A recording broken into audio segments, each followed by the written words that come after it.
A new group made up of West Michigan tipped workers and local restaurant owners is calling on the legislature to make changes to an upcoming increase in the minimum wage for tipped workers. News 8's Kyle Mitchell in studio tonight with what they're calling on lawmakers to do and how supporters of the increase are responding. Kyle. Brian and Sue, the group is called West Michigan Hospitality United, and they say raising the minimum wage for tipped workers will actually mean less money for those workers. Serving and bartending at the Mitten Brewing Company in Grand Rapids is a job Rosalind Clayton loves.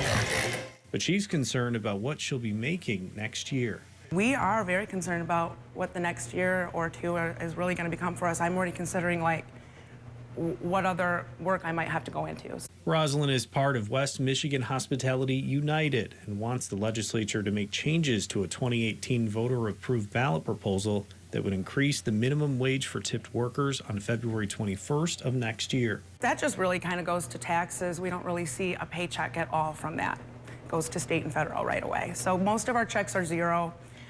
We live basically 100% off tips. She's concerned that with a higher minimum wage, people will be less generous with tips. We don't really work that many hours as servers, too. We work hard during the hours that we're here. So it's going to be a scramble to make 40 hours on that minimum wage, and that's going to be a huge pay cut for a lot of us. Hundreds of thousands of voters across the state of Michigan signed a petition saying they wanted this, and if the legislature wasn't going to take it up, they wanted a chance to vote on it. The group One Fair Wage that was behind the initiative in the state says restaurant workers and bartenders will make more because people will continue to tip. You look at Minnesota, a state very similar to Michigan, has had this similar law in place for decades. People go there, they tip. Tipping is a custom. The group says the change will be phased in over 5 years. It can easily be absorbed by the industry. It is going to strengthen the restaurant industry long term. And at the end of the day, workers are going to be able to earn more to be able to meet their basic needs.